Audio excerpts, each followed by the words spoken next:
Welcome everyone. My name is Thomas Vergool, working for PAX. Would like to warmly welcome you to this webinar, focusing on understanding business activities related to illegal Israeli settlements in the occupied Palestinian territories as a major human rights problem. And this webinar will also present ways to end the complicity of Dutch and European economic and political actors with the settlement economy.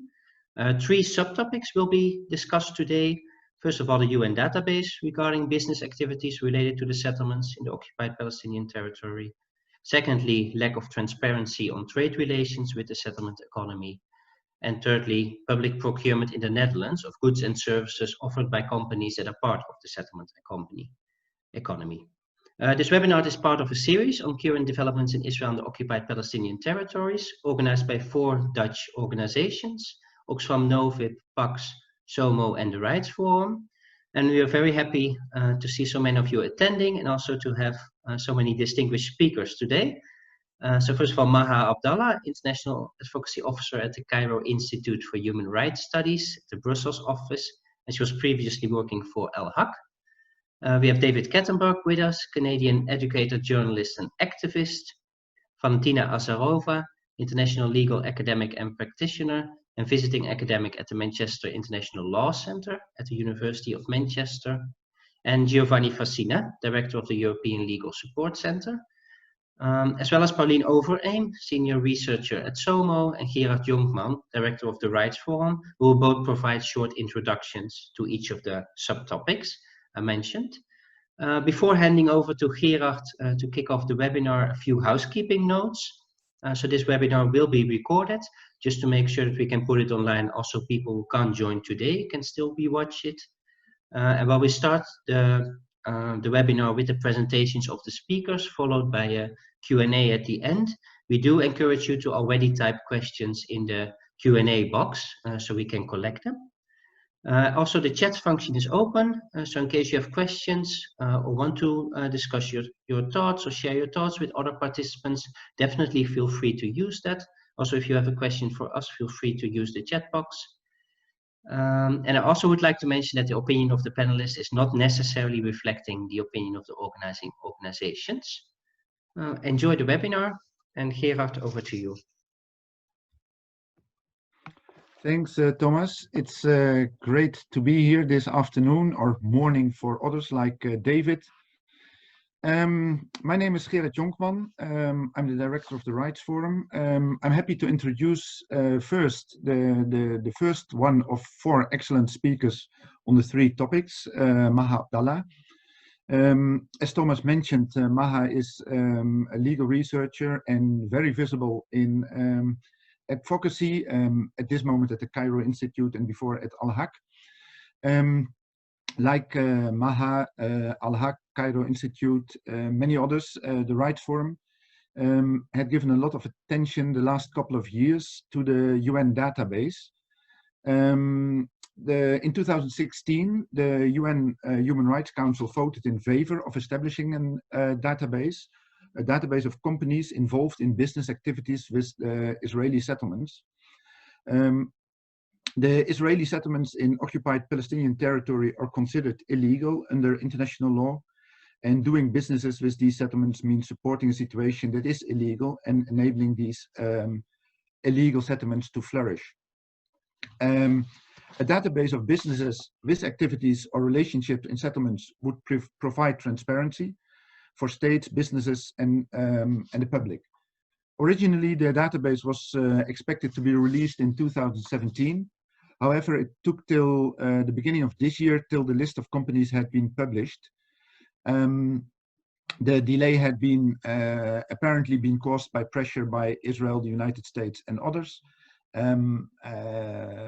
Many organizations like Al-Haq, like Cairo Institute, but also Oxfam, PAX, SOMO, the Rights Forum, had been pushing for the release of the database. Among the 112 companies in the list that had been published in February this year, there are also 4 Dutch companies. And the majority of the companies are Israeli, but also 4 Dutch. The list provides transparency, and for that reason, it can help other businesses and civil society in taking decisions.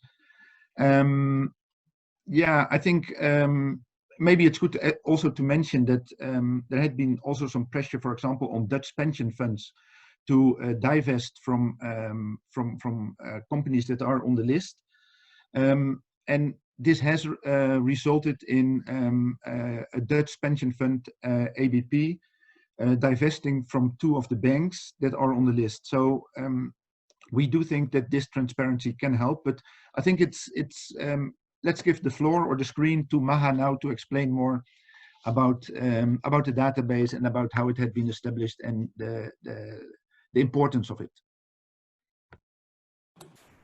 Thank you so much, Gerard and Thomas, for the introduction, and thank you for the organizers who have put this timely event together today. And in my intervention today, I will be speaking about how and why the UN database came into being. What should we as civil society organizations, whether in Palestine or in Europe or elsewhere, do to make the best out of the information that has already been released by the United Nations, and how to make sure that it continues as a living mechanism in the future. So first, let us start by looking at some of the reasons why we need a UN database and its significance in the Palestinian context, but also worldwide. In the midst of everything that has been happening in Palestine, from systematic human rights violations, oppression, elimination, excessive use of force, killings, forced displacement, collective punishment, and the many, many more, civil society is still keen to not only shed light on the role of private actors and companies in Israel's occupation, their complicity and involvement in violations like the annexation wall, appropriation of land, exploitation and destruction of resources, but also to hold these private actors to account in accordance with responsibilities and obligations that have already been set forth under international law for businesses and states. And looking at the corporate involvement in Israel's illegal settlement enterprise, which has facilitated population transfer and forced displacement, among others, it has also resulted in a persisting and detrimental reality and devastating socioeconomic impacts on Palestinians and the denial of their basic rights. Notably, here we're talking about the right to self-determination and permanent sovereignty over natural resources like land and water, which are key, the right to work and livelihood, restrictions on freedom of movement, and many others, and all of which have been very well and clearly documented over the years. So businesses and corporations who have profited of, facilitated, and incentivized illegal settlement activities and annexation have also contributed to the creation of unilateral facts on the ground and a reality of permanent occupation, which is illegal, but it has also considerably undermined any possibility to realize a just peace and the prospects of a two-state solution, which the Netherlands and the EU have strongly been supportive of, both politically and financially, for many years. And these are some of the many reasons why Palestinian civil society has put immense efforts towards the creation, development, and the release of the UN database of businesses involved in Israeli settlements as one way to expose this role, the role of businesses, and to counter it, to put an end to it.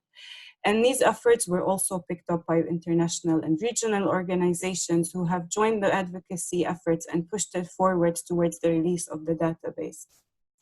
So in addition to the reasons that I already mentioned, the UN database is also significant, and we need to stress its significance because, as Gerard said, it identifies and lists businesses that are directly or indirectly violating international humanitarian and human rights law, whether in their operations, relationships, or activities with illegal Israeli settlements. So it is a tool of transparency that could help states, businesses, civil society, and even the regular consumer to know what these companies are doing and to ensure that companies are not complicit or involved in gross human rights violations. And something that is often missed about the significance of such a UN database is the fact that, it could also serve as a universal model for business enterprises that are involved in and profiting from other situations where there's political instability, armed conflict, occupation, colonization, and vulnerable communities and populations are being exploited. So it's an exercise or a tool that should and have been in fact applied to other situations of conflict, maybe in slightly different structures, like in the situation of Myanmar, for example. And this is all important because we need to know what these companies and private actors are doing in such situations, and we need to call them out because they're often involved in grave breaches of international law and crimes. So following the civil society's repeated appeals to the UN Office of the High Commissioner and to parliamentarians around the world, ministries of foreign affairs and diplomatic representations and other influential policymakers, in February 2020, almost 4 years since the establishment of Human Rights Council Resolution 3136, which originally gave the mandate to create the UN database, there was a report listing 112 companies, both Israeli and multinational, that are associated with Israeli settlements. It was finally released, so it finally saw the light. And I say finally because it took a lot of effort and a lot of years in order to come to this result. And the UN Office of the High Commissioner came under an immense amount of pressure from states, mainly the United States and Israel, unsurprisingly, but also other associated non-state actors and groups in order to undermine and not release this database. Therefore, we've seen repeated and unexplained delays by the UN Office in its publication of the database. And this is important to keep in mind when we look at the historical proceedings of such a mandate.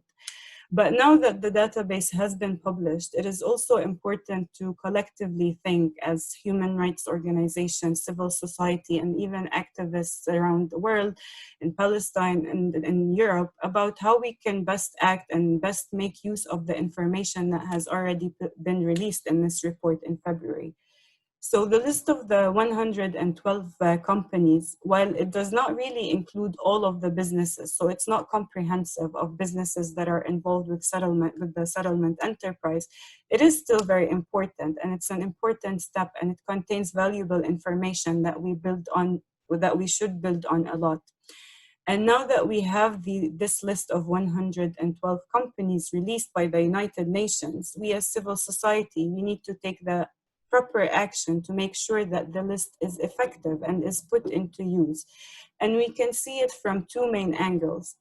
One, in a way to prevent the companies listed from continuing to operate in and trade with Israeli settlements.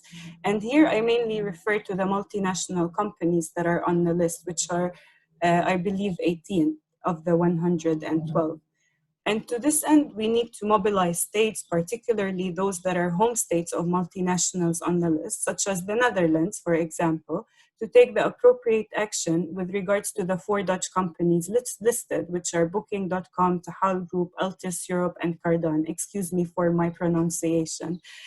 And ideally, the Netherlands would have welcomed the release of the UN database, which it did not. And it would explicitly stress the need to fulfill the Human Rights Council resolution mandate in its entirety and technically support its annual update.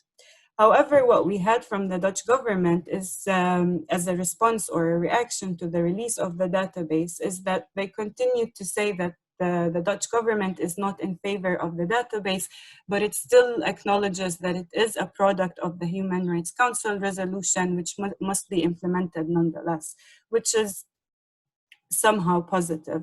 And the Dutch official reaction to the database has been also fairly soft in saying that the government considers business activities that contribute to the development or perpetuation of such settlements in occupied territories to be undesirable. So here we see the use of soft language again.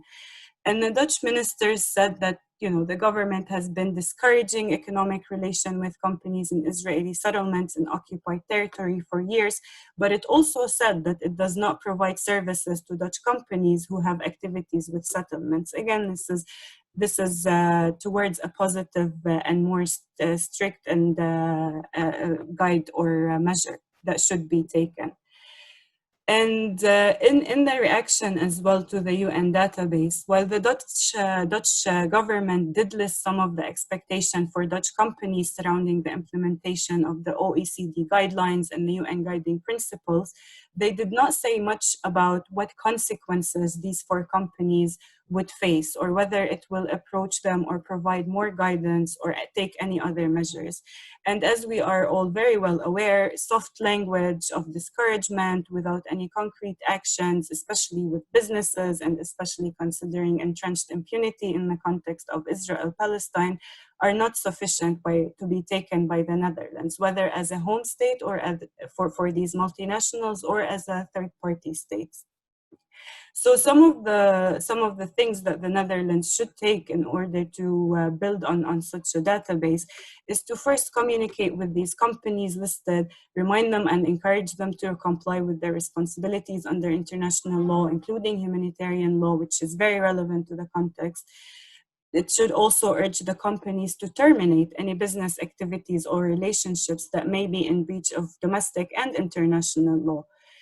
And in addition to providing guidance for companies linked to Israeli settlements, the Netherlands should impose mandatory enhanced human rights due diligence for such companies in order to avoid being involved in and contributing to human rights violations and breaches of international law.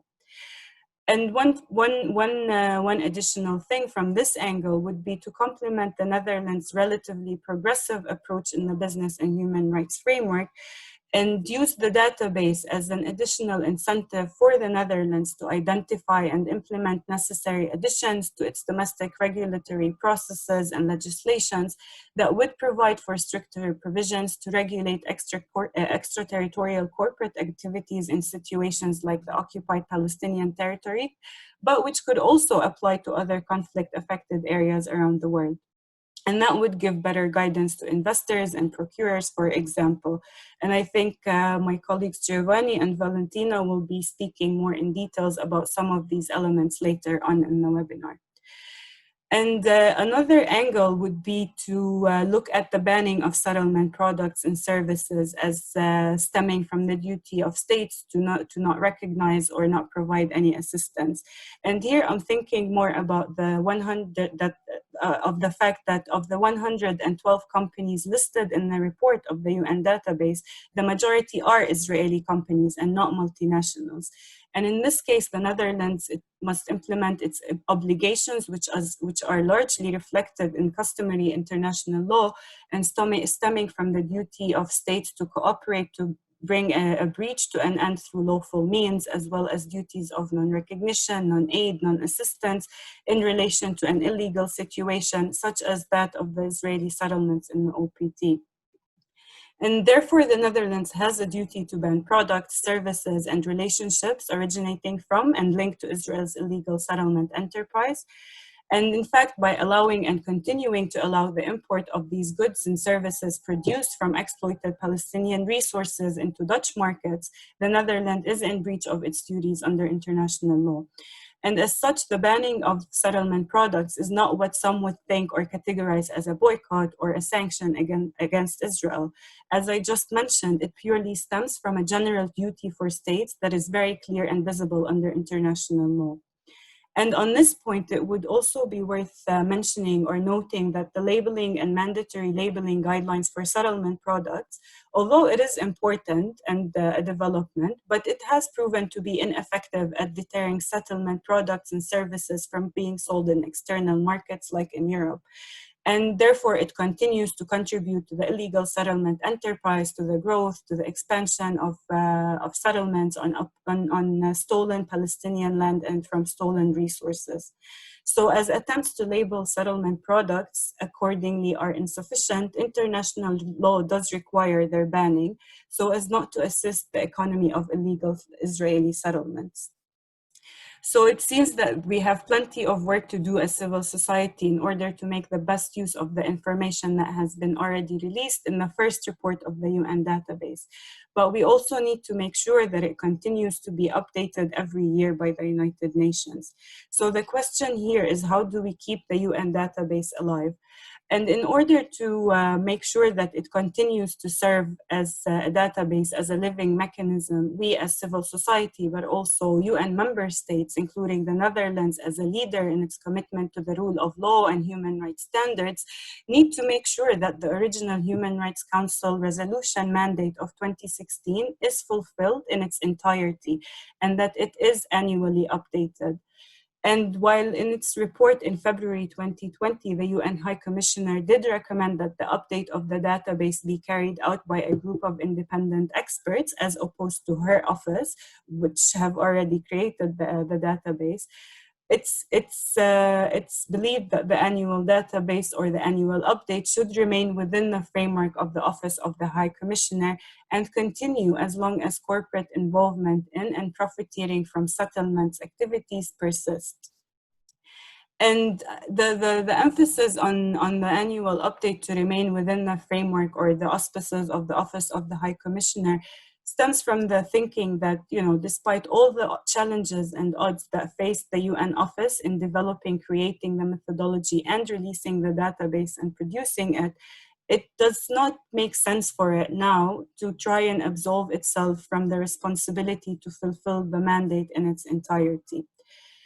And it is also important to think about the three main elements that continue to arise in the past 4 years now, since the creation, or since the creation of Human Rights Council Resolution 3136, in which the Office of the High Commissioner has repeatedly used to claim its inability to produce or to develop the UN database, which are limited or lack of financial resources, having an unclear mandate and guidelines, and the intense political pressure that it has been subjected to. So while it's important to acknowledge these three elements, we also need to think about how to resolve them once and for all. So in this case, some of the recommendations would be that the UN office and UN member states, including the Netherlands, they need to make sure that there are enough resources, financial resources, allocated for the annual update of the database. And they need to make sure that the annual update is built on the original mandate of the Human Rights Council Resolution 3136 of 2016. And lastly, and importantly, ensure and emphasize that the UN office maintains their independence and are able to execute their mandates impartially, without any interference, without any threats or any similar measures being taken against them. And lastly, before I conclude, it's generally speaking, businesses, they cannot just continue to make massive efforts and profits and exercise leverage, whether in Palestine or elsewhere, while contributing to and being involved in serious human rights violations and even crimes for such a long time. We need to work together to end this corporate impunity for human rights, for environmental violations and crimes in Palestine, just like the civil society has been doing so everywhere else around the world, whether that be it through the UN database or the legally binding instrument that's currently being developed at the UN level, or through other domestic, regional, or international initiatives that are calling for a strict and binding regulations for corporate activities. And I will stop here. I hope that my intervention wasn't too long or too technical, but I'm always happy to answer any questions. Thank you. Thanks a lot, Maha. Appreciate it. There are indeed already some questions came in, so we'll definitely get back to you later. Kind request, in case you want also the other attendees to see your question, please select all panelists and attendees, otherwise only we can see the question. Thanks a lot, Maha. Pauline, the floor is yours. Yes, can you hear me? Yes. Okay. Now, once again, welcome to all of you, speakers and participants. Glad that while we already started, more participants came in. Welcome, everybody. I have the pleasure to introduce the second speaker of this webinar. It's Dr. David Kattenberg. He will speak in a minute. He is from Winnipeg, Canada. He's a university instructor, publicist, and human rights activist. And he will speak very specifically about the legal struggles that he, in my word, embarked on since 2017 in Canada to ensure wines that are imported to Canada originating from illegal Israeli settlements in OPT are labeled as they should. As such, as they should be. And now he will go into detail of this struggle, has seen a lot of ups and downs and phases, arguments and counter arguments being presented, and he will guide us through that.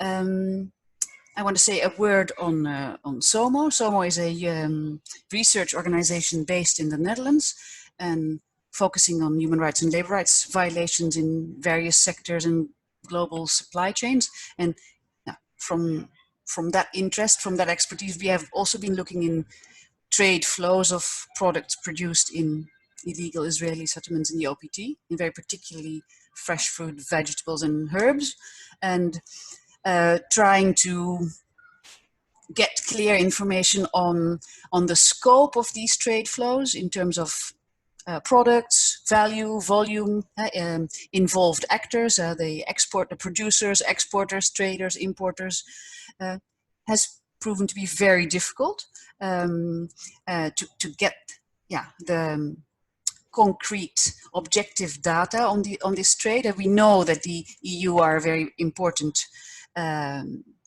taker of such products, fresh fruit and vegetables. The Netherlands is among the European countries one of the biggest importers of fruit and vegetables from Israel. But within that trade flow, it's nearly impossible to distinguish what comes from Israel and what comes from illegal Israeli settlements in the OPT. We have many reasons for that, and one of the reasons is that, as Maha also clearly said, is that the labeling regulations that are in place in the EU and on national levels in EU member states are not sufficient, are not properly implemented, and are therefore sort of useless. What SOMO tried in the past years is get in touch directly with supermarkets that have such fresh fruit and vegetables on their shelves and ask them what their policies are, what their practices are, what their verification mechanisms are to see from whom they buy and what they buy. Tried also to get information from them on how they label such products if they would come from settlements.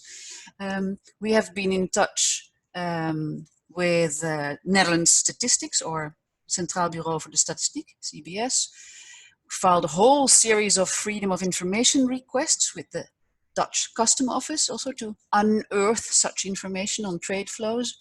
We have been engaging with the Dutch Food and Consumer Product Safety Authority, or NVWA, as they in the Netherlands are responsible for the supervision and enforcement of these labeling regulations. Now, knocking on all these doors has sort of been in vain, because transparency on this topic is really, really lacking, which is very problematic. So on that alarming note, I want to give the floor to David Kattenberg, who will speak about his particular struggle in Canada. Thank you.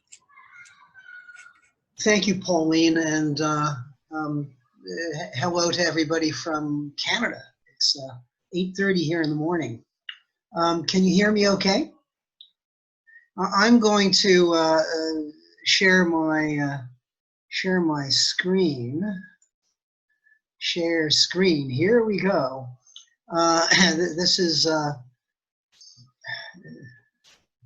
is my presentation. So, I've been an activist. I've been a university science instructor and a web publisher and also an activist, very concerned about Israel and Palestine. And over the years, kind of interested in pursuing justice in Palestine. And being a wine drinker, at one point it occurred to me, you know, I should try to find out what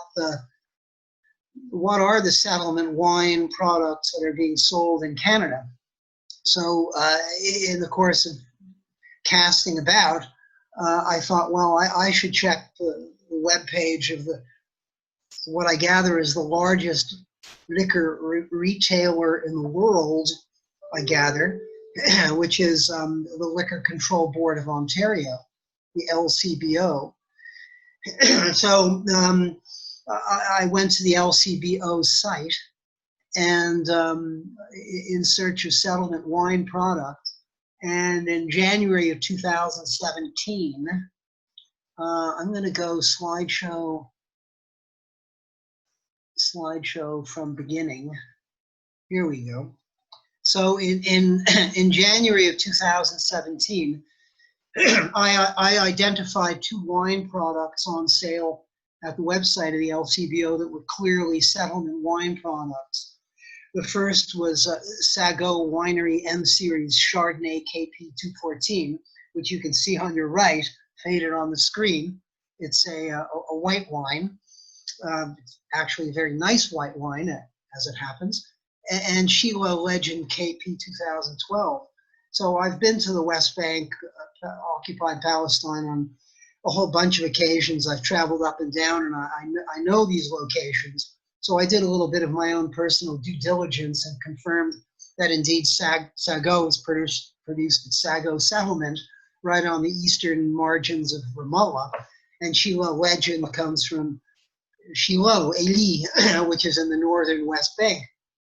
So having done my due diligence, I complained to the LCBO in January 2017. I said, these wines were not produced in Israel as labeled. You need to fix it.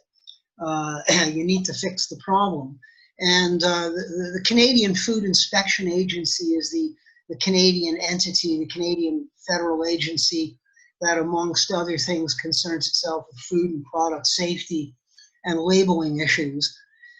The Canadian Food Inspection Agency became involved very early on. In late January 2017, the LCBO consulted with the CFIA to ask what they should do. But I formally complained to the Canadian Food Inspection Agency in March of 2017.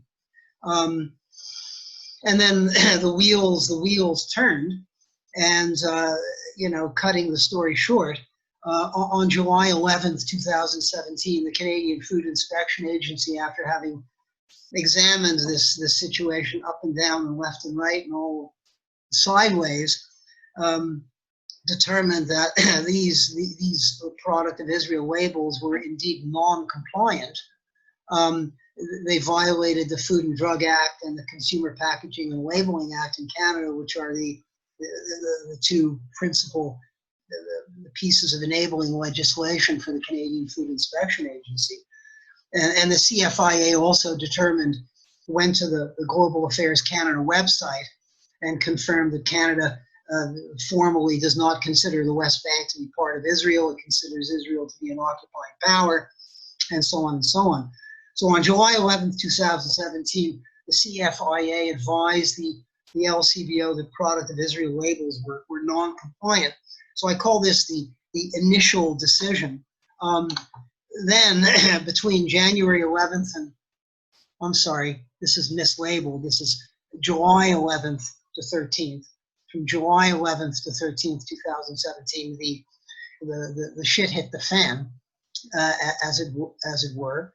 And I know a whole lot about what happened in those 48 hours between the announcement, the advisory notice from the CFIA to the LCBO, take these wine products off your shelves. The Israeli government complained, and pro-Israeli lobbyists in Canada complained. And on the afternoon of July 13th, 2017, the CFIA issued a reversal decision. So it had taken 5.5 months for it to come to the decision that product of Israel labels are non-compliant. It took about, really in reality, it took about a business day for the CFIA to reverse itself. And the quote that was posted up on the website, the Canadian Food Inspection Agency regrets the outcome of the wine labeling assessment, which led to the LCBO's response regarding products from the 2 wineries. In our assessment, we did not fully consider the Canada-Israel Free Trade Agreement, SIFTA. Now, I'm going to get back to SIFTA in a moment. So the rationale for the mea culpa from the CFIA was, oops, we didn't consider the Canada-Israel Free Trade Agreement, which permits product of Israel labeling on settlement wines. So on that was the 13th of July 2017. On August 6th, I together with my lawyer Dimitri Laskaris, appealed the CFIA's reversal decision to the Complaints and Appeals Office of the Canadian Food Inspection Agency. There was a whole rigmarole that was uncoiled in response to my complaint.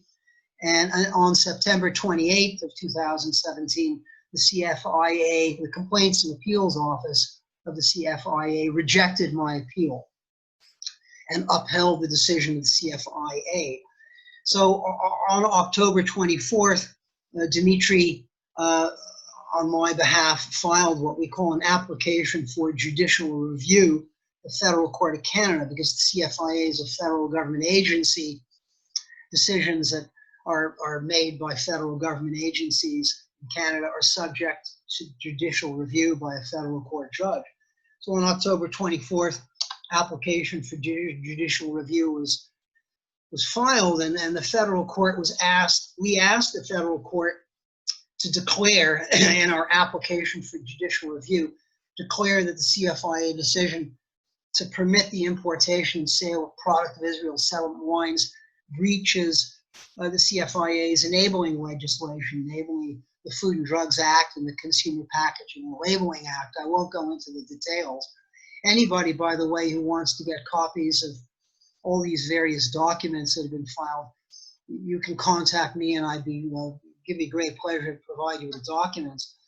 We also asked the federal court to declare that neither the Canada-Israel Free Trade Agreement nor its Implementation Act actually authorize settlement products to be labeled product of Israel. And in fact, there's nothing, I'll get into this, there's nothing in SIFTA that has anything to do with labeling. SIFTA labeling is not a SIFTA purpose. Product labeling on Canadian store shelves is not any one of the purposes of SIFTA. SIFTA's purpose is to eliminate tariffs and other unfair trade practices, and labeling is not one of them. We also asked the federal court to declare that the importation and sale of settlement wines violate Canada's 1985 Geneva Conventions Act. Canada has incorporated the 4th Geneva Convention into its own domestic legislation, and this is called the Geneva Conventions Act, and that the sale of settlement wines also violates Canada's obligations as a party to the United Nations Charter and to the 4th Geneva Convention. So Dimitri has represented me pro bono. I mean, the hours, hundreds and hundreds of hours put in by Dimitri Laskaris. I mean, Dimitri needs to be carried around for the rest of his life on a sedan chair for all his support. And the arguments set forth in our initial memorandum of fact and law to the Federal Court of Canada was West Bank's not part of Israel. Product of Israel labels violate Canada's Food and Drug Act and Consumer Packaging Labeling Act because they misrepresent the product. Product labeling is not a SIFTA purpose. I mean, you comb through SIFTA and its enabling legislations, it's totally silent on labeling. SIFTA must be interpreted in accordance with international law. And finally, evidence does not actually establish that Israel's customs laws are applied in the West Bank. The argument was that under SIFTA, the Canada-Israel Free Trade Agreement defines, this is very interesting, defines Canada as the territory where Canada applies its customs laws. Israel is defined as the territory where Israel's customs laws are applied. Is a very interesting distinction. And we all know that, of course, the settlements have been de facto annexed. So, of course, Israeli customs laws are applied in the settlements, but actually it's a de facto move, and there isn't any basis in law or regulation or anything. And there's certainly no basis for it in the underlying documents, SIFTA's underlying documents, which are the Israel PLO economic protocol, otherwise known as the Paris Protocol, is the basis for Israel's extended customs area, and it says nothing about settlements. So evidence does not actually establish that Israel's customs laws are applied in the West Bank. Interesting argument. So then, just before the federal court case, Global Affairs Canada released additional documents to me through access to information, Global Affairs Canada's Foreign Affairs, and we filed an additional affidavit and factum, which was accepted by the court, by the Federal Court of Canada. And in these documents that were released to me, Global Affairs Canada trade specialists, people really in the know, had advised the CFIA that SIFTA has no bearing on product labeling prior to the initial decision. They told the CFIA this in June 2017. So the CFIA had been told by Global Affairs Canada, forget SIFTA. It's got nothing to do with anything. The CFIA was pressured, these documents revealed in the 48 hours after the initial decision. The CFIA faced enormous pressure from the Privy Council office, which is the office that advises the Prime Minister, and from the Prime Minister's office itself. Justin Trudeau was in the loop, as well the pressure from the government of Israel and Canadian pro-Israel lobbyists. So this is why the CFIA reversed its decision. It didn't reverse its decision because new information was provided to it about SIFTA. I mean, phony information was provided to it. It was a red herring. The reason why CFIA reversed itself was because it was pressured to do so by the highest authorities within the Canadian federal government. So the decision to reverse, as on top of it all, preceded internal CFIA consultations. So this is a minor detail, but it's an important one that we presented to the federal court. The CFIA president reversed his decision following conversations with the Privy Council office and the Prime Minister's office.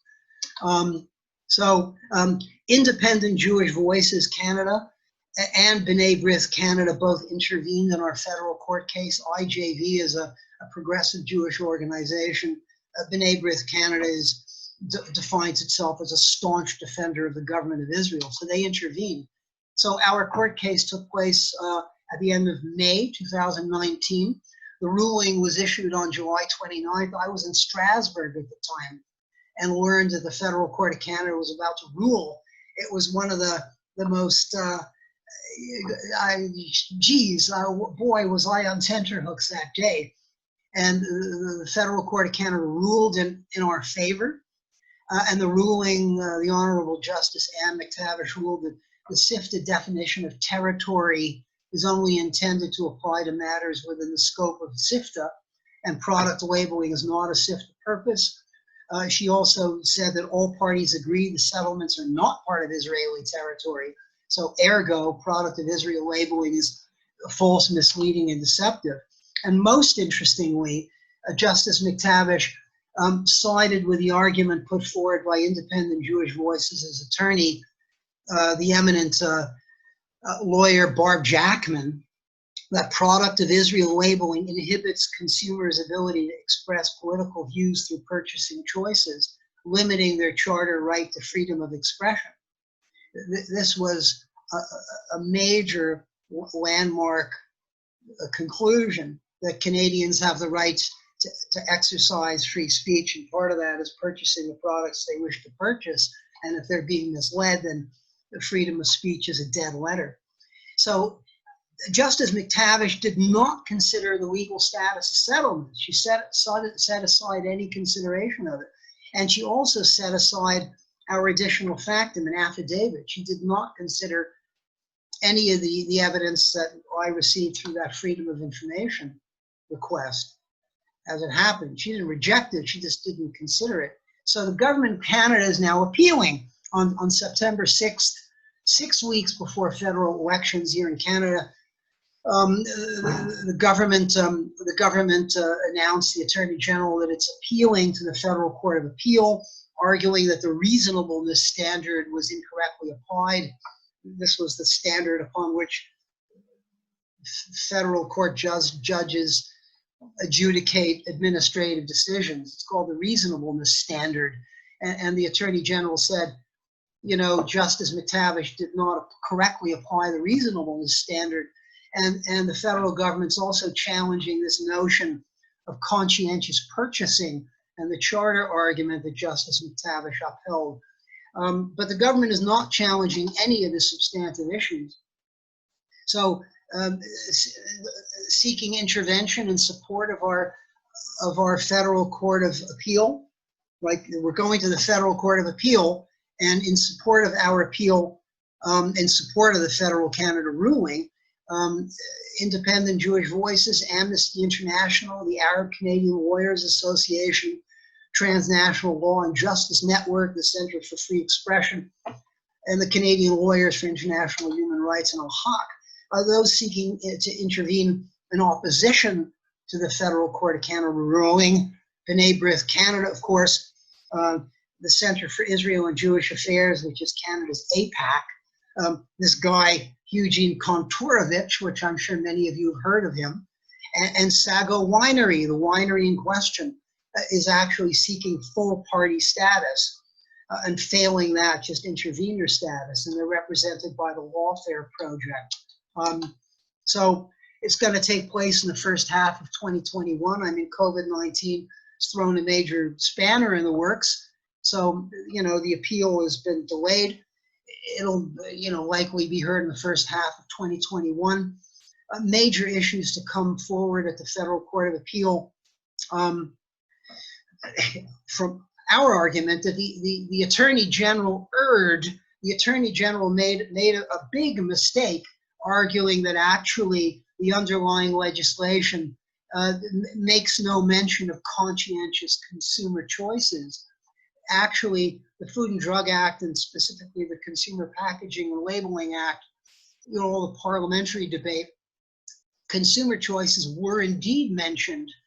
And there's this fabulous quote, I'm going to wrap this up, fabulous quote from the enabling, you know, the debate within Parliament back in the 1960s about, you know, Canada grade A potatoes, which is just a grading term.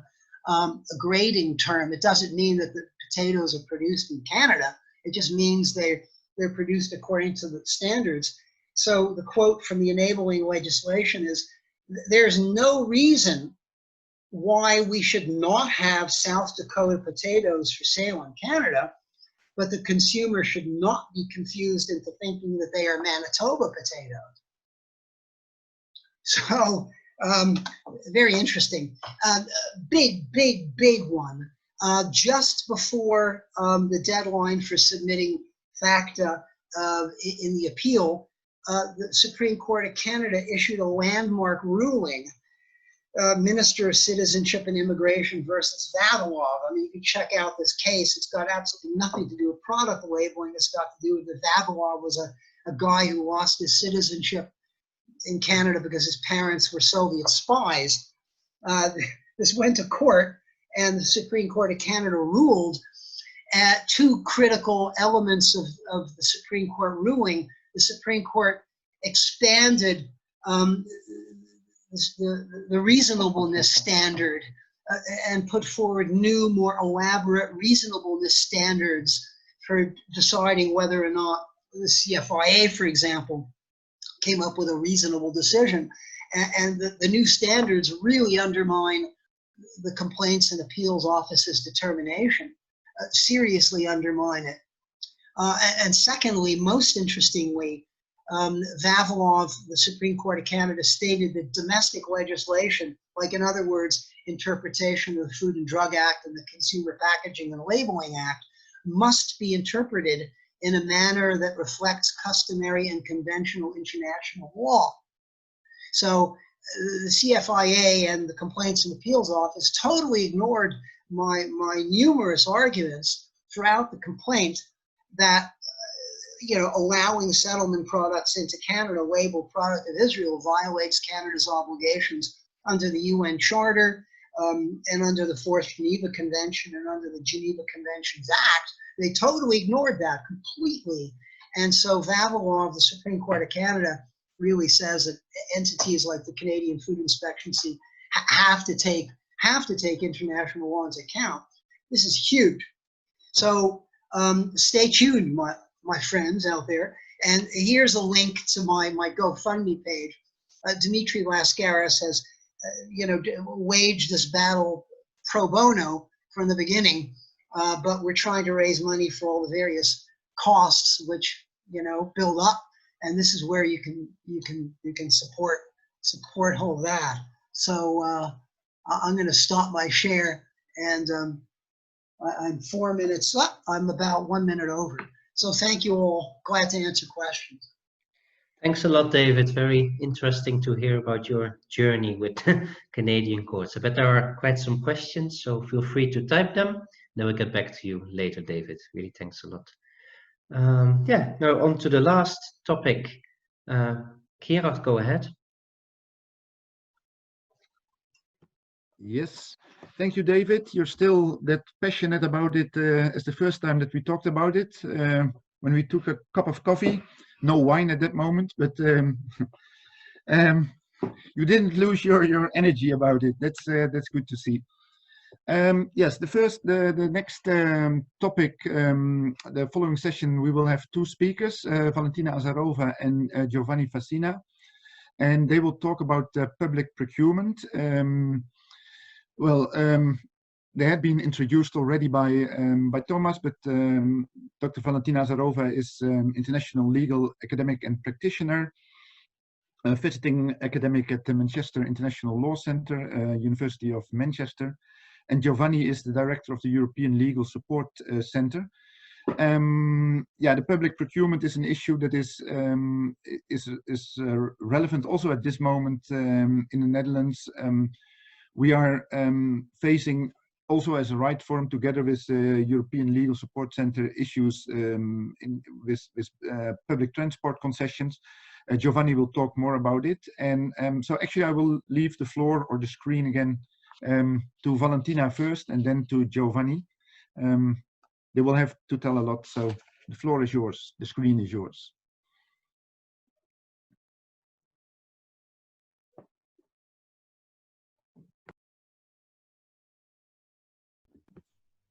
Can you hear me? Thank you. Thanks again to the organizers and for the introduction. I'll get right into it, given the task at hand. So the focus of my brief remarks is the question whether and to what extent the third states and their public procurers in particular are actively required to exclude tendering companies as potential suppliers of public services if they maintain links with an illicit economy in occupied territory, as is the case of the economy of Israel settlements in the OPT, but I will speak to briefly other economies of occupation as well. So the answer to this question lies beyond domestic or indeed even EU public procurement law, and requires looking at one, public procurement as a transnational legal process by which third states can enforce, to some degree, indirectly, a certain standard of international law on their corporate nationals, and two, the international legal obligations that indeed demand such passive enforcement upon corporate nationals, and specifically in this case upon state agents, because that is the status of public procurers.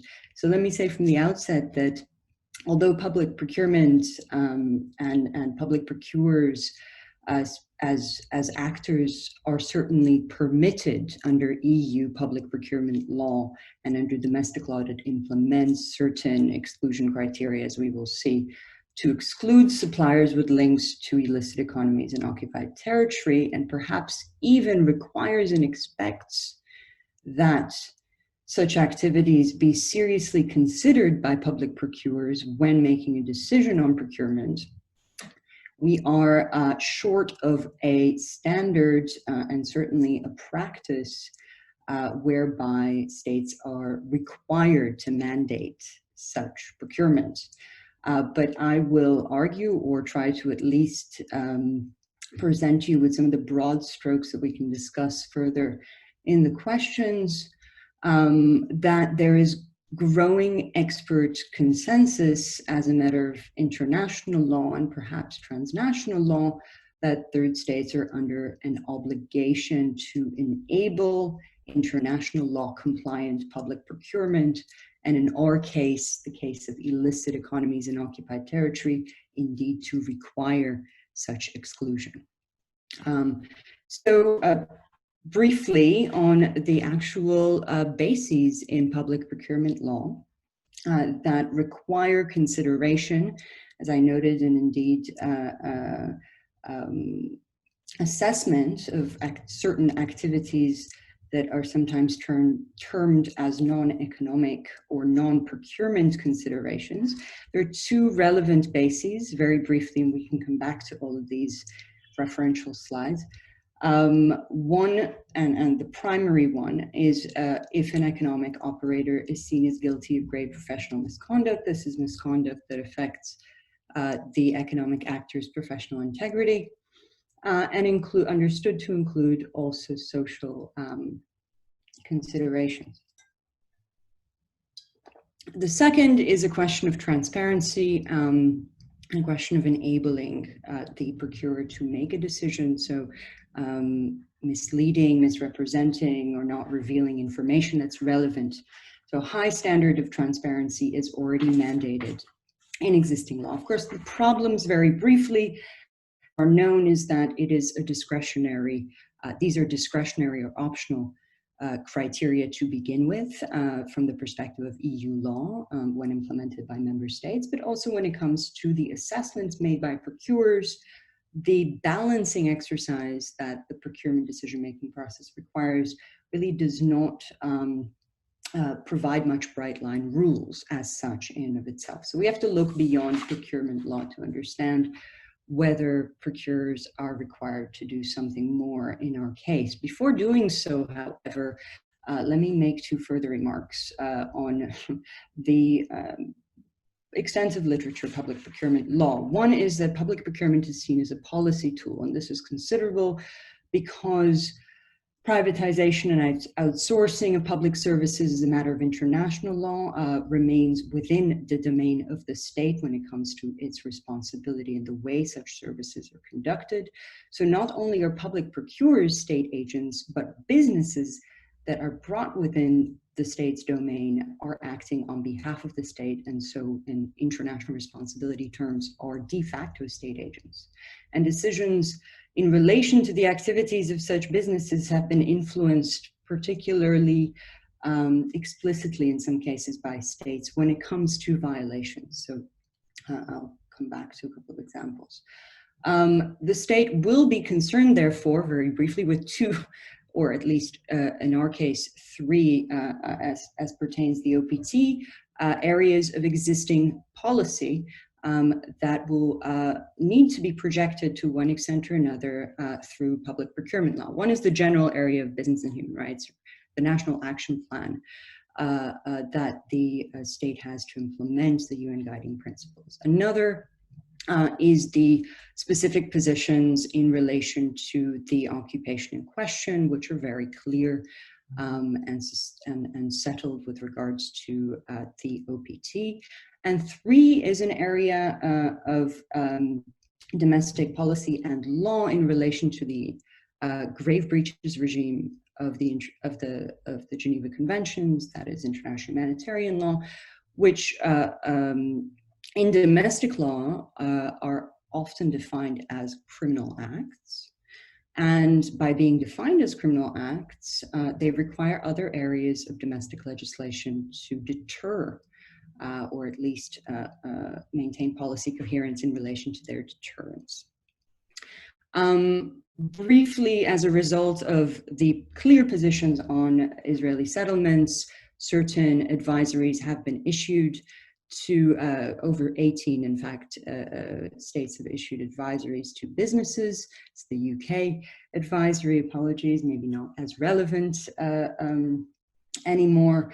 But these advisories indicate that there will be risks resulting from business in settlements in the domestic jurisdiction of the business. Right? So it is merely a threat or at least an advisory in relation to what consequences can be expected. It has not been translated in many cases into more specific policy guidance, except for in the case of the Scottish procurement note as regards to procurement law specifically.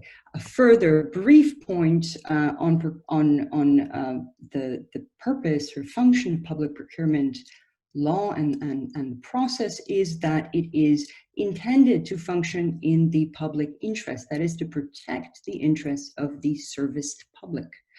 And in brief, by analogy, we may recall or draw on the significance of the turn to social and ethical considerations in their protection by consumer protection law. So again, an emphasis on transparency, an emphasis on the need to account in the decision making about procurement for such considerations, but indeed also, if we take it a step further, a way for the public to contest the use of certain businesses, and indeed even to participate in the use of taxpayer money here.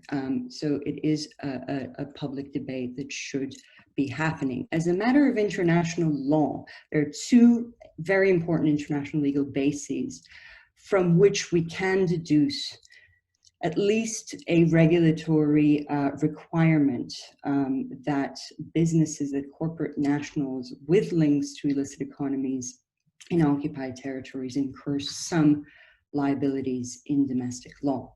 And public procurement law is one such area. The first basis in international law, very briefly, is the responsibility of third states to respond to certain unlawful situations in a particular way. And of course, not to aid or assist them. But that response is one of non-recognition as lawful.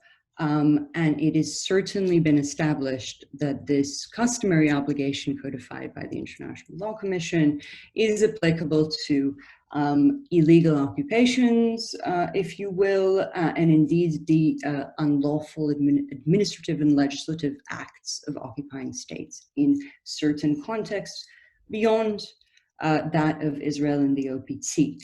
The basic logic here is one of deterring the sustaining interfaces with unlawful, seriously unlawful acts in such unlawful situations. It is different from complicity, it is different from a criminal responsibility. And I'm happy to come back and discuss this further. In the interests of time, I will say that, of course, the positions of many states reflect this, and states have acted on this obligation, and the EU as well has acted on this obligation in what is now referred to widely as the differentiation between Israel and the OPT, or the distinction between activities taking place beyond the Green Line and those in Israel, and that is seen as a requirement, an imperative indeed, for any relations with Israel, and again, by extension, other occupying powers. Notably, importantly, very, very quickly, it is different from what the UK government had in 2016 noted was not permissible under procurement law, and that is its use as a tool to boycott. It is, in other words, the determination of an unlawful situation, the response to such situations, is not a political choice. It is an absolute necessity and a bare minimum requirement of all states in relation to, again, other types of occupation of particular, that share particular violative characteristics, structural wrongs. We can come back to this. And the one authoritative database for that is indeed the rule of law, a non-conflict database at the Geneva Academy, since there is quite a bit of variation on what is considered occupied, including by civil society. So my final point indeed is that as a result of this labeling of the situation of an illicit economy in occupied territories as an unlawful situation, in the case of the OPT in particular, we've also come to understand the particular nature of business and human rights obligations that states, home states, and businesses have in relation to such unique business environments,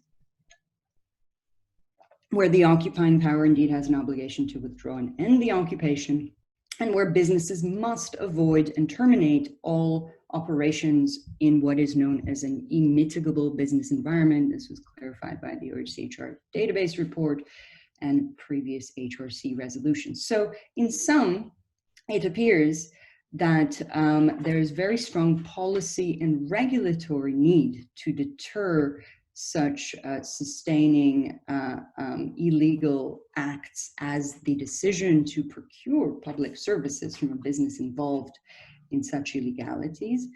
And I would say that threefold to do so, states must, one, elaborate a policy screen, wouldn't be unique, of the sort that the Scottish government has done, but extending beyond the OPT to certain types of occupations. Two, instruct public procurers to actively assess and proceed to exclude companies with such links. And three, require tendering companies to actively reveal such links in the tendering process. Short of doing so, states have really unwittingly exposed general publics, but also public procurers to involvement to support serious rights abuses, which include indeed domestic crimes, and most of all, as I understand Giovanni will elaborate, it has placed the burden on civil society to both expose the nature of such links by public service providers and to shield procurers, moreover, who have taken exclusion decisions by politicizing the legal safeguards in domestic and international law that I've just discussed. Thank you, and apologies for going over time. Thanks a lot, Valentina, and no problem at all, of course. Go ahead, Giovanni. So,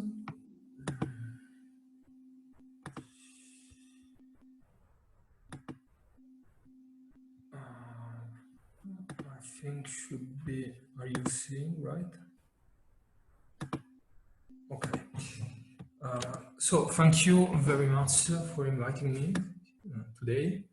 And yes, basically I will, thanks Valentina for your presentation. And let's say that now I will try to translate what Valentina explained in a concrete case that we are currently working on here at VLC, which is the case of Egged EBS.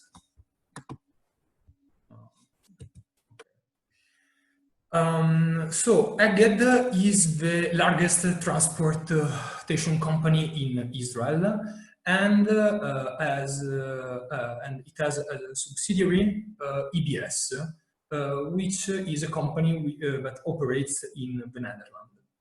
So EBS and Egged are extremely involved in the illegal Israeli settlements because they connect all the settlements between them, and they connect the settlements with Israel. So in this case that we developed together with the Rights Forum, we decided to challenge EBS Egged participation in a public tender in the Dutch municipalities of North Zandam, which is north of Amsterdam.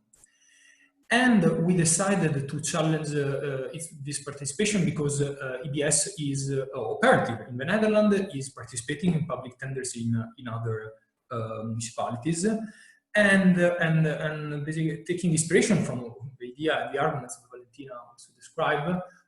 We try to to challenge and to do an advocacy work with the municipality involved.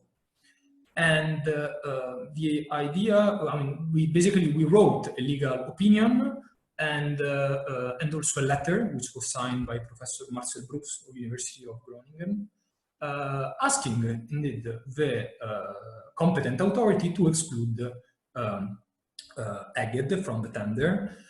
On the ground of the fact that indeed Egged integrity is highly questionable due to its involvement in the illegal Israeli settlements. So, in developing our arguments, we explain to the competent authority that in developing in the evaluation process, we should take into account two main elements. First of all, the gravity of the harmful impact that Egged is causing in Palestine, and we have an overwhelming, I would say, amount of evidence on the fact that Egged facilitate the movement of the settlers, and it contribute to the maintenance and the expansion of the settlements.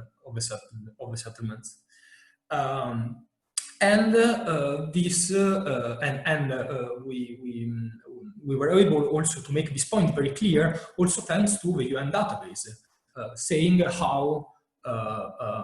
that indeed Egged is one of the companies mentioned in the UN database. The second point, we highlighted how even if EBS is a subsidiary, is part of the Egged group. So we asked to exclude the Egged group as a whole. And so we explained that there was a stronger connection between the subsidiary company operating in the Netherlands and the mother company in Israel. And one of the evidence of this is the fact that in 2014, EBS was in bankruptcy, and it was saved by the mother company in Israel. So which disproved a strong correlation and connection between the two. So also EBS must be considered liable for the contribution to this harmful impact. And so after we sent this material to the competent authority replied to us. They affirmed that they were taking into serious consideration our arguments, and actually they forwarded our legal memo to EBS, and now they are waiting for our reply to them. The point is that, of course, due to Corona, the tender procedure has been postponed, so most likely we will know something back, I would say maybe between November or December, let's see. Anyway, this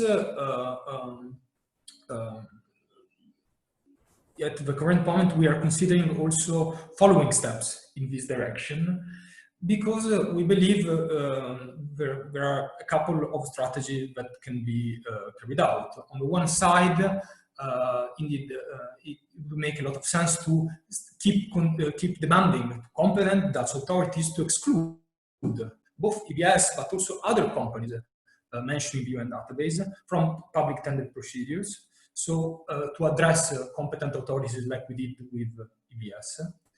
And on the other side, to require EU government to issue these guidelines clarifying that public procurers, so authorities that are issuing public tenders, are on the one side permitted to exclude companies that violate international human rights law, or at least they should issue guidelines clarifying that municipalities must take into account companies' compliance with human rights due diligence standard. Because so the fact that municipalities should ask companies to provide proof and evidence of this human rights due diligence, because we believe that, like in the EBS case, those companies would not be able to do so.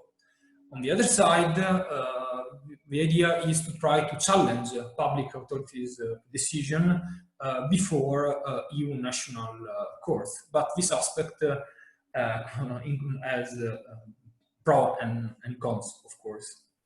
And for concluding very quickly, I think that, of course, the UN database gave a huge contribution for handling corporate complicity. And of course, we have to thank Al-Haq and all the other organizations that carried out such work in order to have the database published. And now there is another challenge, which is indeed to see how we can translate the recommendation of the UN database in practice. And we hope that developing these arguments also in the field of public procurement law could be the right way to achieve accountability. Thanks. Thanks a lot, Giovanni, for providing a clear case to the words of Valentina. Also, thanks a lot, Valentina. I would now like to open the floor for questions. So we already received a few questions, but feel free to add them in the chat. Also, some articles and background info was shared on the chat by multiple panelists. So also feel free to look into that. Some are only in Dutch, sorry for that. But there are also, there's enough info also in English.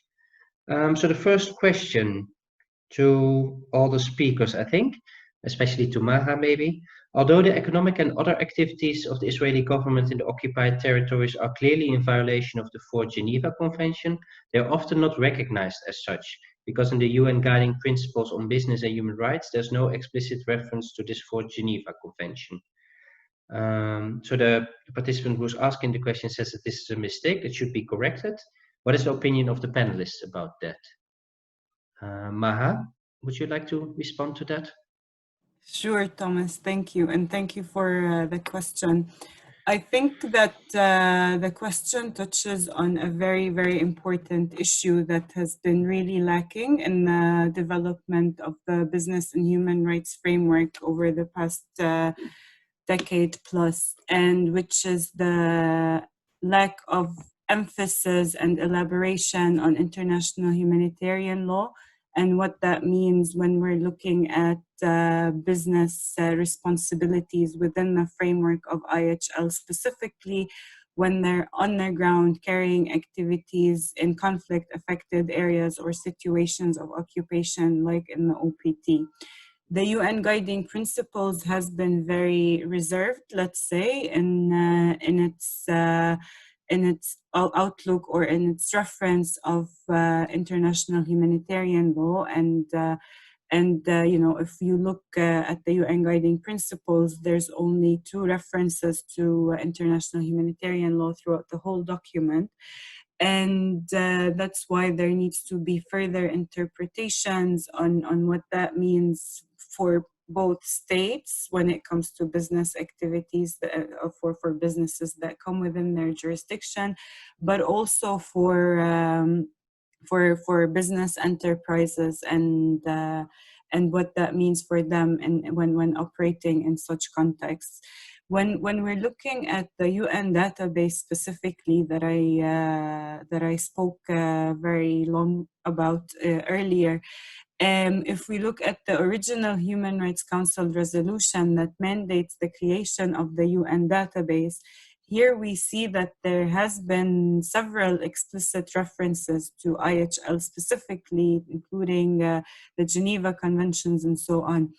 And maybe the 3 key references has been that business enterprises should respect IHL standards linking to violations associated to Israeli settlements. So again, a further emphasis on IHL and what Israeli settlements constitute under IHL. And the resolution itself also emphasizes the need or importance for states to act in accordance with their national legislations, but also in compliance with IHL when it comes to business activities in the OPT. And then there's another important thing in the resolution which also looks at or reminds states specifically about Israel's obligations under IHL embodied in the Geneva Conventions, also as in relation to business activities in occupied territory. But as I said again earlier, that the framework of business and human rights could definitely use more and more elaboration on IHL, not only as a framework, but also what it means for corporate liability or for liability of corporate-related human rights violations or environmental violations in situations of conflict and occupation, what it means for access to justice for victims and affected communities and populations. And this is something that human rights organizations around the world has been pushing forward, especially or more recently so in the negotiations surrounding the UN legally binding instrument on business and human rights. And we see like organizations from all over the world that are pushing this forward, the focus on IHL, on conflict areas, and why it's unique, let's say, in the application. I hope that answers the question. Thanks a lot, Maha. I believe, Valentina, you also want to add something? No? That very, very brief three points, but not that elaborate. I completely agree with that. That's a very comprehensive answer.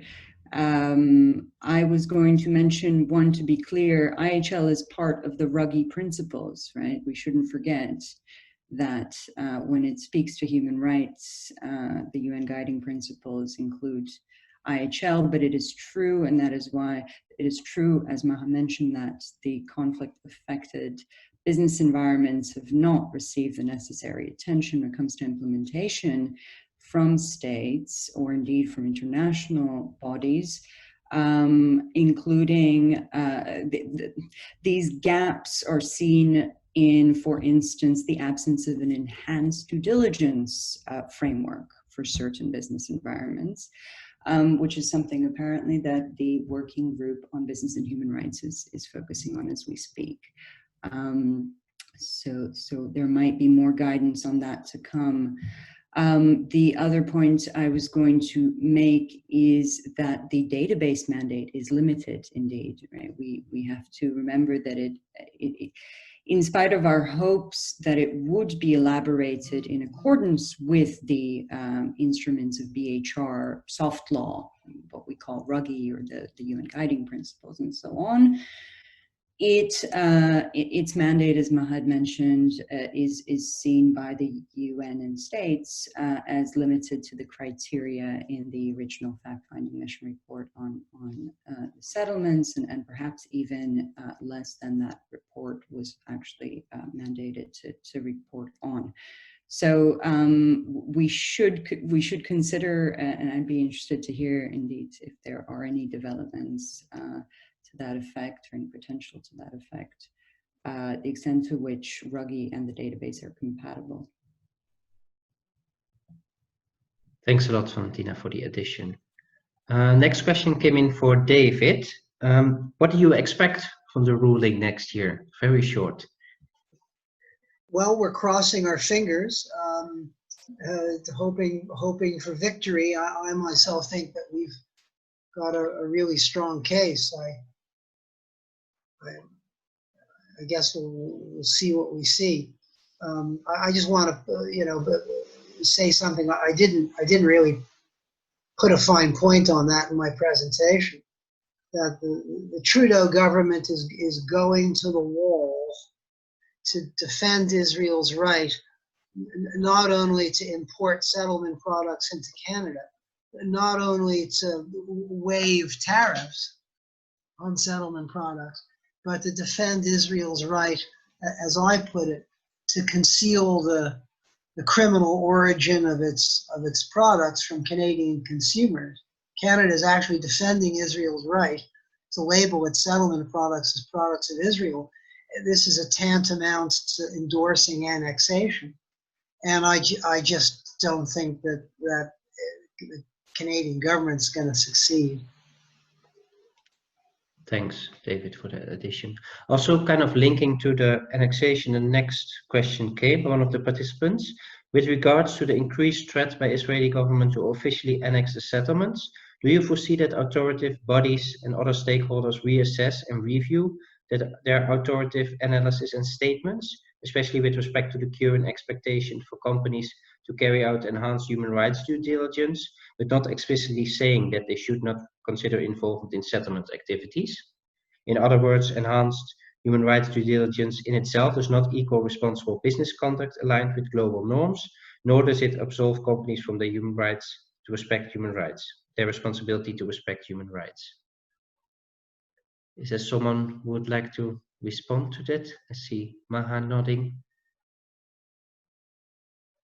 Feel free I'm to go just ahead, very pleased to see that the link between annexation and settlement business, or the settlement economy, being brought into this discussion, because it's often not the case, and the two, for some reason, are seen completely separately, like business involvement in settlement, advancing settlement, again making occupation more permanent, i.e., which could translate into annexation of occupied territory and so on.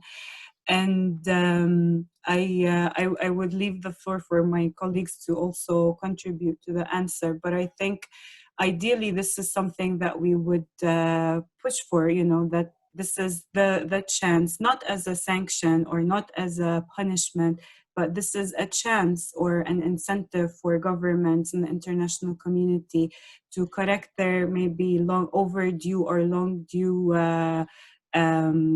flaws or faults of not implementing their obligations or adhering to their obligations under international law, including regulating or regulating and providing more guidance to businesses operating in the OPT and so on.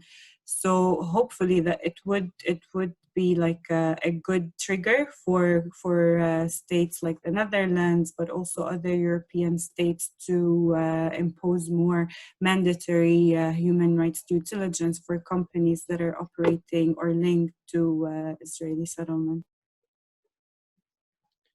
Thanks, Maha. Any other of the panelists who would like to add to that answer? Giovanni, would you like to say something, or Valentina? I think Maha already said everything, so it's difficult to add something because she covered the question very well. So no. Thanks. I can add that annexation, right? I mean, these are basics, but of course, annexation in its de facto form is very much already there. That is the nature of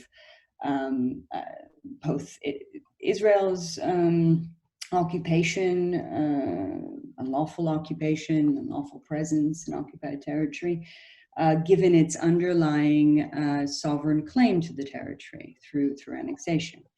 In other situations of occupation, it is a claim to permanently displace the rightful sovereign. Right? But the transformation of the laws and institutions of the occupied territory are very much underway and have been underway from even before the first day of the occupation in the case of the OPT, as we know.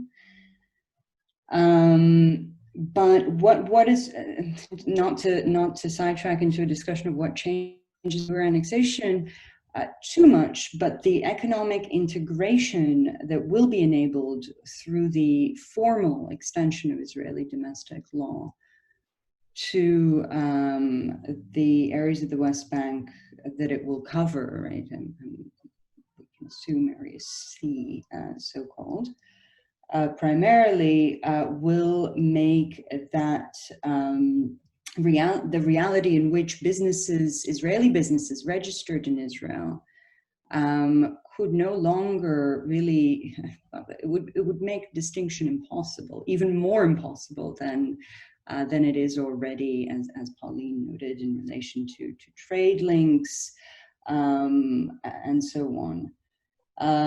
But one further point, perhaps, is that in relation to procurement, if you will, the response, the package of sanctions in response to Crimea, which included a range of proactive top-down measures to restrict business links affecting all kinds of sectors, investment, and so on, was based on the gravity of the annexation and the aggression that it was understood to represent, because it was so outward, right? So this is just to hint at the possibility that if it is outward, and we know that the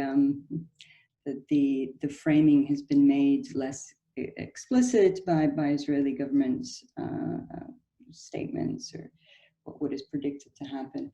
But that explicitness, even if disguised, might bring us to a situation of perhaps a political decision, although it's not likely, but clearly an understanding that certain bright line rules will have to be drawn, like those concerning the economy.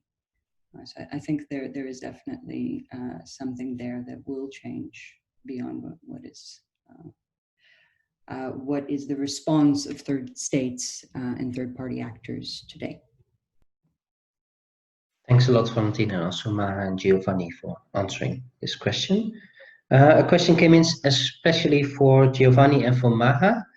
Could you say something about the role of pro-Israeli lobbyists impeding the legal processes? Would you like to start, Maha, or Giovanni? Giovanni, go ahead.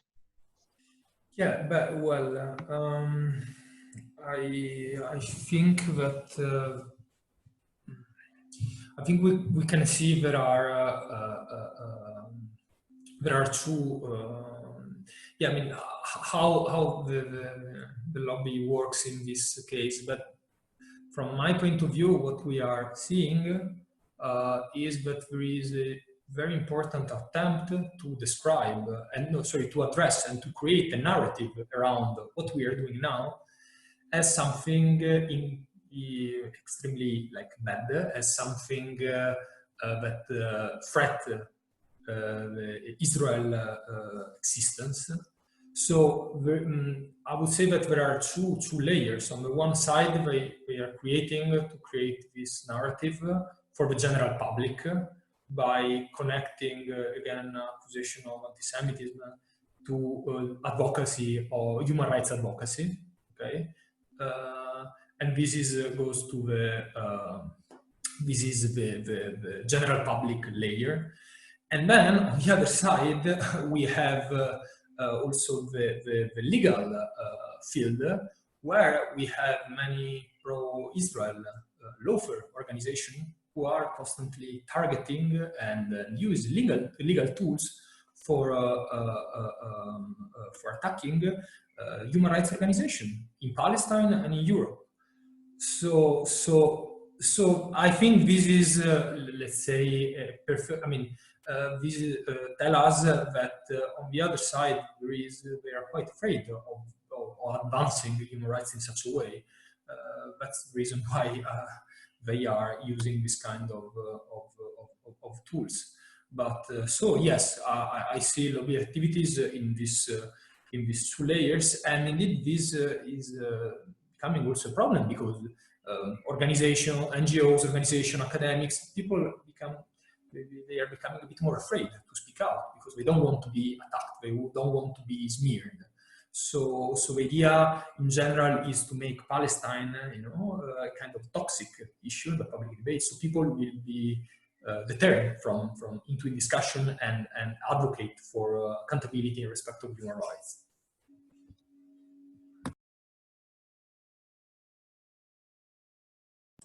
Yeah, I completely agree with Giovanni's analysis and the tools that he presented, especially with the attacks, increasing attacks against individuals, organizations, but also international institutions like the ICC, the Human Rights Council, the United Nations Human Rights Council, for the work that's been carried out in terms of analyzing the law, international law, and in the pursuit of accountability. And from this as well, I mean, the issue of how much these organizations or lobby groups have managed to deviate from international law, but also undermine international law and human rights standards and manipulate it for the benefit of advancing one unilateral extreme narrative on behalf, on behalf of another, and so on. And maybe I could give like one concrete example from the experience of the UN database itself. And that was in March 2019. And a few days, maybe a day or two later, after the UN High Commissioner released a letter saying that it will once again delay the release of the UN database, the World Jewish Congress from New York issued a press release welcoming the postponement of the UN database, which it of course calls as a blacklist, and urged the Council to cancel the report in its entirety. The World Jewish Congress had, in this press release, also inserted a picture of one of their directors or leaders in a meeting with the High Commissioner right before she announced the postponement of the release of the database. And of course, while there will be no explicit words saying, the World Jewish Congress or any other pro-Israeli lobby groups have exerted any threats or pressure against the Office of the High Commissioner and the High Commissioner herself about this database, but I think one can do the calculation and the equation. Thanks a lot, Maha. Maybe it's also interesting to extend this question to you, David. Did you face any issues? Well, I mean, for me, it's astonishing that it took, I actually came up with a spreadsheet with all the documents that I've gotten, emails. I compiled all the email addresses and names of all the Canadian government officials and individuals, staff from the Canadian Food Inspection Agency and the Liquor Control Board of Ontario and various other departments who were engaged in sorting through arriving at the initial decision to declare product of Israel labels in non-compliance with Canadian law. There are hundreds of them spent 5.5 months determining that product of Israel labels were non-compliant.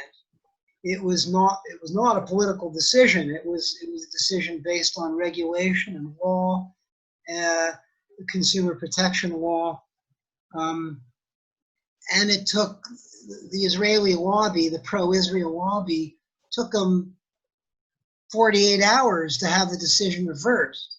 And really, in reality, it took really the better part of a business day to reverse a decision that had been reached over a course of 5.5 months. And so, it just I think illustrates the awesome powers of the pro-Israel lobby to undermine the rule of law. And but I take great comfort in looking at the work of courts. The Federal Court of Canada came to the correct decision, and we see similar decisions having been made by the European Court of Justice in regard to this French case involving Sago Winery, and we see the European Court of Human Rights has just come up with a very similar ruling in favor of pro-BDS activists in France. So courts, I place a lot of trust and faith in the legal system and in courts, but governments will, I don't want to say always bends to the Israel lobby, but they often do. Thank you, David, for also sharing your insights into this.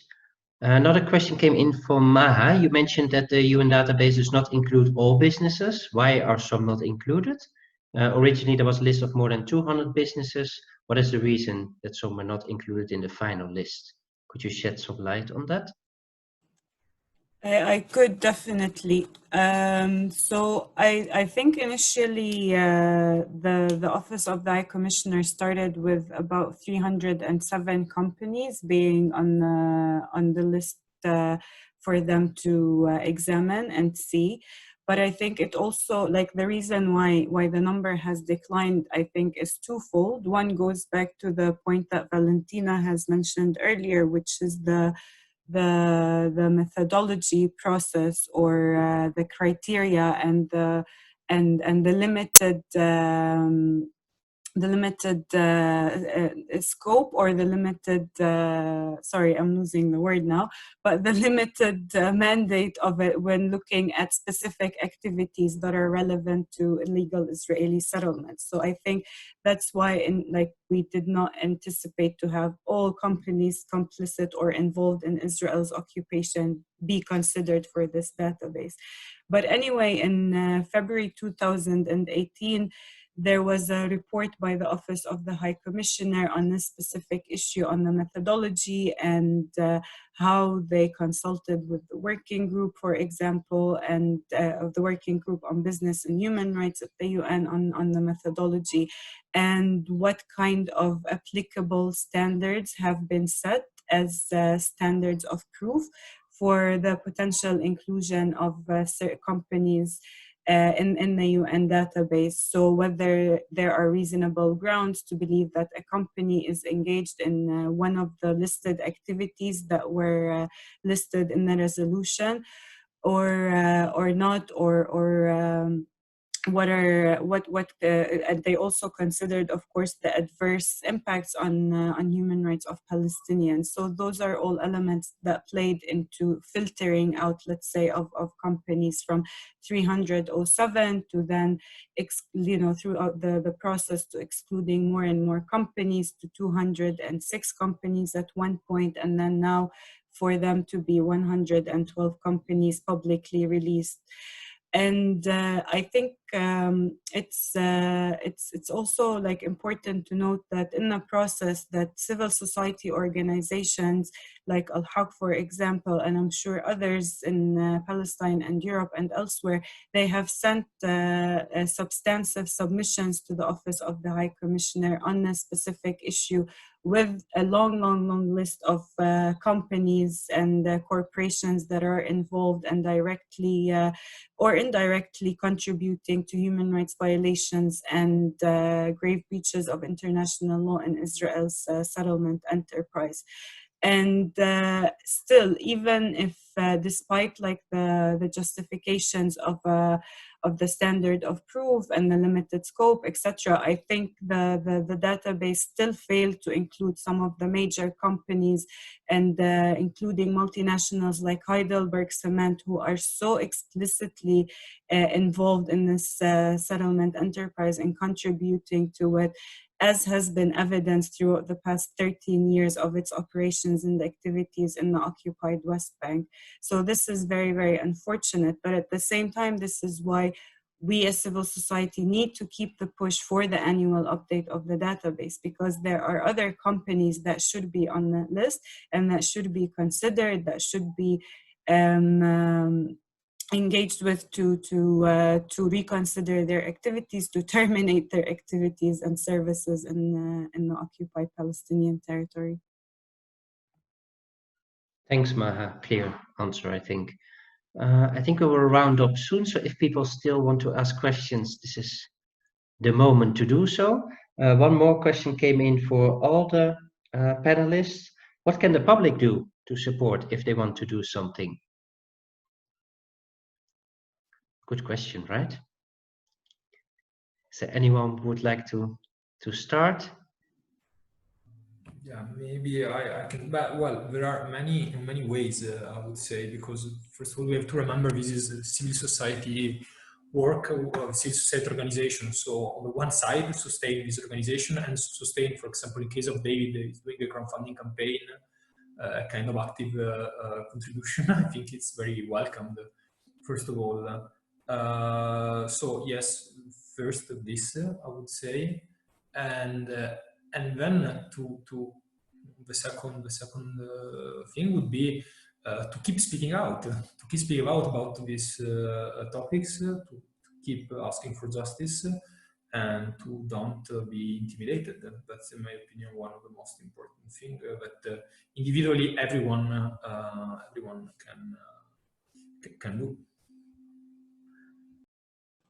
And perhaps building on Giovanni's last point about speaking out, I think it's also very important to direct the speaking out towards local parliamentarians, the regional parliamentarians, and other representatives, to the governments, to the ministries of foreign affairs that are often relevant to making decisions and answers on these issues, but also other ministries like the ministries of justice, trade, etc.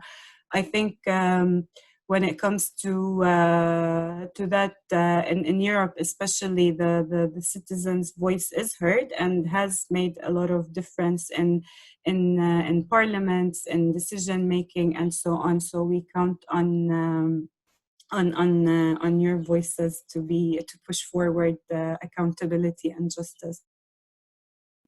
Yeah, taking inspiration for 1 second what Maha said, indeed, in the Netherlands, if you are Dutch citizens and you are aware that your own municipality is issuing public tenders and there are companies who are involved in the settlements, please let us know.